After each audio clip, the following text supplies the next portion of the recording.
मैं शर्मिंदा हूँ अपने मुल्क से। इस मुल्क में अब कुछ भी बचा नहीं। अगर यहाँ की आवाम सड़कों पर नहीं आई तो हालात बहुत ख़राब हो जाएंगे।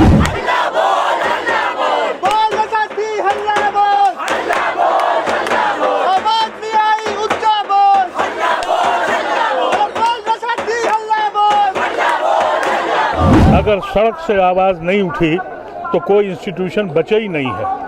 हर इंस्टीट्यूशन ख़त्म हो चुका है।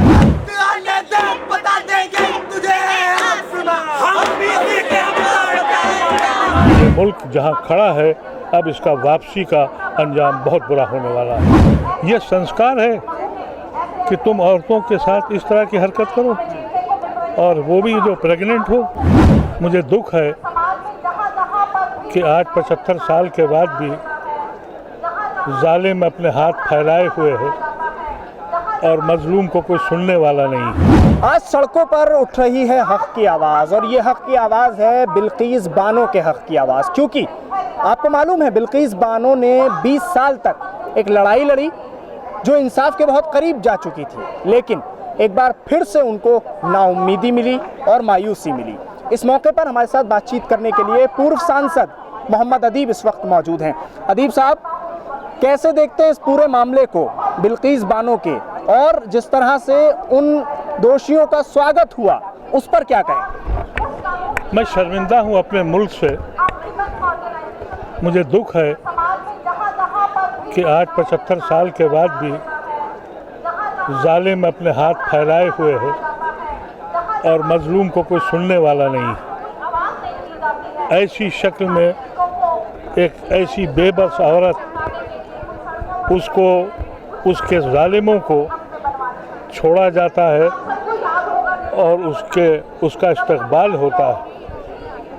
मैं समझता किसी महज़्ज़ब सोसाइटी में ये मुमकिन है। दुनिया के किसी महज़्ज़ब सोसाइटी में कोई ये तसव्वुर नहीं कर सकता, और अफसोस ये है कि गांधी के मुल्क में ये सब हो रहा है और हुकूमत की शह पर हो रहा है, अदालतों की खामोशी की वजह से हो रहा है। इसमें सब के सब मुलव्विस हैं, और मैं इसीलिए कहता हूँ कि ये मुल्क जहाँ खड़ा है अब इसका वापसी का अंजाम बहुत बुरा होने वाला है। अगर यहाँ की आवाम सड़कों पर नहीं आई तो हालात बहुत ख़राब हो जाएंगे। तो आप समझते हैं अदीब साहब कि जो ये रास्ता इख्तियार किया गया है कोर्ट के अंदर चल रही लड़ाई के बाद जो सड़कों पर उतरा जा रहा है, तो ये एक हल है इन तमाम हालात का और इनसे ही हल निकलेगा? अगर सड़क से आवाज़ नहीं उठी तो कोई इंस्टीट्यूशन बचे ही नहीं है। हर इंस्टीट्यूशन ख़त्म हो चुका है। यानी आप देखिए कि आज इलेक्शन कमीशन को देख लीजिए, आज ही का एक मुकदमा देख लीजिए। सुप्रीम कोर्ट का ये जजमेंट है कि योगी आदित्यनाथ जिसने जुर्म किया, FIR है और बहुत ही सीवियर किस्म के उस पर ऑब्जेक्शंस हैं, लेकिन क्योंकि चीफ मिनिस्टर बन गया, सुप्रीम कोर्ट कह रही है इसलिए सारे जुर्म खायब। हैरत अंगेज है। ये FIR इलाहाबाद हाई कोर्ट के डायरेक्शन के बाद बनी थी, लेकिन अगर आप ओहदा हासिल कर लेते हैं, मंत्री या संतरी बन जाते हैं, तो आपकी FIR ख़त्म है। इससे ज़्यादा सितम इस मुल्क में क्या होगा? आज का जजमेंट है सुप्रीम कोर्ट का। एक चीज़ उन दोषियों के लिए ये कही गई कि ये ब्राह्मण हैं और ब्राह्मण इस तरह का कुछ नहीं कर सकते, तो इसलिए जो है वो इनका किरदार बहुत अच्छा है। देखिए यही दिमाग जो है कि हम सबसे अफजल हैं, इन्होंने अपने ही कौम के लोगों को किस हालत में रखा है, और यही वो लोग हैं जो हिंदू मुसलमान और बिरादरी इसी में मुब्तला कर रहे हैं। लेकिन आवाम सड़क पे निकली है और नौजवान को निकलना पड़ेगा, और मुझे आज खुशी है कि एक बड़ी कसीर तादाद नौजवान बच्चियों की और बच्चों की है। यही एक उम्मीद मेरे शहर में है, नहीं तो हम सब लोग तो फेल हो चुके हैं। लेकिन इंसाफ जाति के नाम पर क्यों अदीब साहब इस देश में? ये जाति के नाम पर इंसाफ नहीं है, ये इनका माइंडसेट है। एक पर्टिकुलर कौम का, एक पर्टिकुलर तबके का ये है कि हम सुपीरियर हैं, और इन्होंने हज़ारों साल से एक अपने ही कौम की, अपने ही मज़हब के लोगों को पैरों को नीचे रखा। तो कोई नई बात इनके लिए नहीं है, और ये इतने बड़े जराइम करके भी ये कहते हैं कि हमारा संस्कार है। ये संस्कार है कि तुम औरतों के साथ इस तरह की हरकत करो, और वो भी जो प्रेग्नेंट हो।